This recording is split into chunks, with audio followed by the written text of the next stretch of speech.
வணக்கம். Urticaria urticaria வந்து சாதாரண அரிப்பு தடிப்பு அப்படின்ற பிரச்சனை மட்டும் கிடையாது. இதுலேயே ரொம்ப கிரானிக் ஆனதுன்னா பார்த்தீங்கன்னா, ஏன்னா உள்ளுக்குள்ள இரத்த குழாய்கள் அதிகமாக விரிகிறது, சுருங்குறது, இரத்த ஓட்டம் தடை ஏற்படுறது, இதெல்லாம் பார்த்தீங்கன்னா சூடான உணர்ச்சிகள் அங்கே உண்டாகிறது, வீக்கம் இந்த மாதிரிலாம் கூட இருக்கும். பார்த்தீங்கன்னா சிவப்பான வீக்கங்கள்லாம் இருக்கும், கடுமையான அரிப்பு தடிப்பாகும். கொஞ்ச நேரத்தில் மருந்து சாப்பிட்டாலும் சாப்பிடாட்டியும் அது அங்கேருந்து ரீப்ளேஸ் ஆகி இன்னொரு இடங்களுக்கு போகும், பரவலாக இருக்கும்.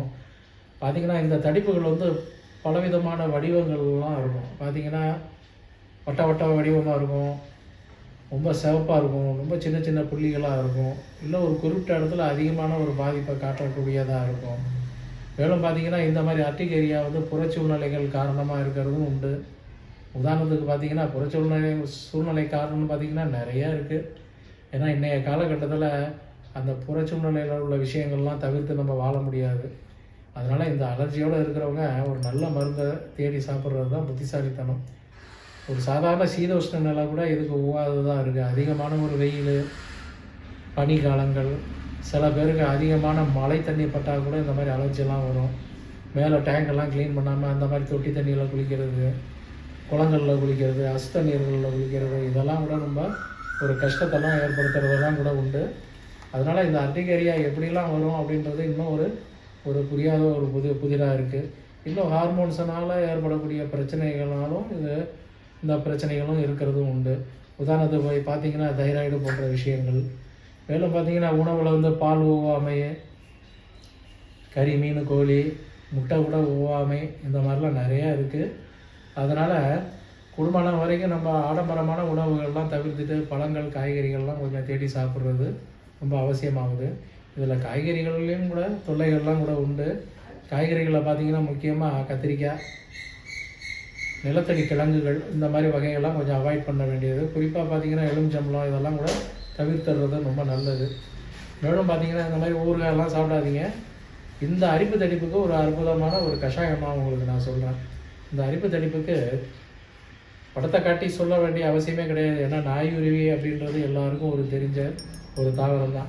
நாயுருவியில் பல வகை இருக்குது. எந்த விதமான நாயுருவியாக இருந்தாலும் நீங்கள் வந்து முக்கியமாக வந்து வேரோடு கொண்டு வரணும், அதான் ரொம்ப முக்கியம்.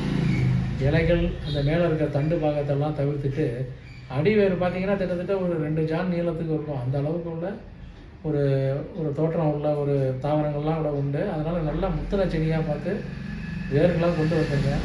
அந்த வேர்களாக கொண்டு வந்து அந்த வேரை வந்து மேலே இருக்கக்கூடிய மண்ணெல்லாம் வந்து நல்லா நீக்கிட்டு, முடிஞ்சால் அதை தண்ணியில் நல்லா அலசிட்டு, உலர்ந்தோடனே ஒரு சின்ன ஒரு இஞ்சி துண்டுகளாக சின்ன சின்ன துண்டுகளாக வெட்டி வச்சுக்கிங்க. வெட்டி வச்சதை நீங்கள் ஒன்றும் நசுக்கணும்னு அவசியம் இல்லை. வெட்டி வச்சுட்டு நீங்கள் சும்மா சாதாரணமாக ஒரு காயை போட்டு வச்சிடலாம், நல்ல கச்சலாக வச்சிடலாம். வச்சுட்டு முதல் நாள் நைட்டே என்ன பண்ணணும், ஒரு 10 வேர் துண்டுகள் அதை வந்து ஒரு 1/2 டம்ளர் தண்ணியில் வந்து ஊற போட்டுருங்க. ஒரு 1/2 டம்ளர் தண்ணியில் ஊற போட்டுட்டு அதில் வந்து ஒரு 5-6 மிளகையும் நசுக்கி அதோட ஊற போட்டுருங்க. இந்த நல்லா ஊறட்டும். ஏன்னா தண்ணி ரொம்ப குறைச்சலாக வச்சு தான் அதை ஊற வைக்கணும், அதான் ரொம்ப முக்கியம். நல்லா ஊற வச்சுட்டு மறுநாள் காலம்புரை அந்த 1/2 டம்ளர் தண்ணி ஊற அந்த வேறு மிளகோடு சேர்த்து ஒரு பாத்திரத்தில் போட்டு இன்னும் ஒரே ஒரு டம்ளர் புதுசாக அப்பொழுதைக்கு தண்ணி ஊற்றணும், அதான் ரொம்ப முக்கியம். ஊற்றிட்டு சின்ன கொதியாக கொதிக்க வைங்க. சும்மா ஒரு பபுள்ஸ் வர மாதிரி ஒரு 2 கொதி கொதிச்சா போதுமானது. கொதித்து இறக்கி ஆற வச்சுட்டு இந்த தண்ணீரை வந்து ஒரு 3ஆக டிவைட் பண்ணிக்கிங்க. ஒரு 3 நேரம் சாப்பிடுங்க. காலம்புரை, சாயங்காலம், இரவு. ஆகாரத்துக்கு முன்னாடியே குடிச்சிருங்க. ஒன்றும் பத்தியம்லாம் இதுக்கு ஸ்பெஷலாக எந்த பத்தியமும் கிடையாது. அவங்கவுங்களுக்கு உடலுக்கு தகுந்த ஒவ்வாமைகளை பொருள்களை உங்களுக்கு அநேகமாக நீங்கள் இதில் ரொம்ப சஃபர் ஆனவங்க நல்லாவே கவனிச்சிருப்பீங்க, இது ஒத்துக்கும் ஒத்துக்காதுன்னு. அதை மட்டும் நீங்களே சுயமாக பத்தியம் வச்சுங்க. வச்சுக்கிட்டு தொடர்ந்து சாப்பிடுங்க. எப்படியும் ஒரு மண்டலம்னாச்சும் நீங்கள் தொடர்ந்து இந்த கஷாயத்தை குடிச்சிக்கிட்டு வரணும், அதான் ரொம்ப முக்கியம். வேர் கிடைக்கும் போது அப்பப்போ சேகரித்து வச்சுங்க. தினமும் சாப்பிட முடியாதவங்க ஒரு நாள் விட்டு ஒரு நாள் கூட சாப்பிட்லாம். மேலே எதுவும் அரைச்சி நீங்கள் பூசி குளித்து இதில் தீர்வு காணவே முடியாது. ஒரு கால் வந்து அதிகமாக சொரிஞ்சு ஸ்கின்னு வந்து ரொம்ப ட்ரை ஆகிறதுக்கு வாய்ப்பு இருக்குது. இல்லைன்னா ட்ரை ஸ்கின்லேயே இந்த பிரச்சனை வரக்கூடியவங்களாம் இருக்காங்க. அந்த மாதிரி ட்ரை ஸ்கின்னை மேனேஜ் பண்ணுறதுக்கு எண்ணெய் குளியல்களை மட்டும் நீங்கள் கடைப்பிடிச்சிக்கிட்டு வந்தால் போதுமானது. சோப்புகள்னால எந்த நன்மையும் தீமையும் ஏற்பட போகிறதில்ல. அதனால் பார்த்துங்க. வேறு நலங்கு மாவு மாதிரி போன்ற விஷயங்கள் இருந்தால் தேய்ச்சி குளிங்க. ரொம்ப ட்ரை ஸ்கின்னாக இருந்தால் நலங்கு மாவு போட்டு குளிக்க வேணாம். ஆயில் ஸ்கின்னாக இருந்தால் மட்டும் யூஸ் பண்ணுங்கள். இது இந்த அரிப்பு தடிப்பு சில நேரங்களில் இந்த ரைனைட்டிஸ் மாதிரி இந்த சைனஸ் மாதிரி உள்ள தொல்லை உள்ளவங்களுக்கும் ஒரு தொந்த நோயாக, அதாவது அதோட ஒரு கம்பைண்டான ஒரு நோயாக கூட இருக்கும்.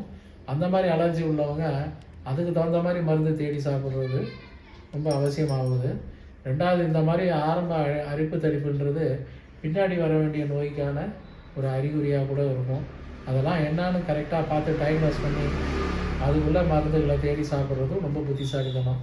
எதாக இருப்பினும் எவ்வளோ கிரானிக் ஸ்டேஜ்லேயும் இந்த நாயுருவி வேரோட பிரயோகம் அனுபவத்தில் பயன்பட்டுருக்கு.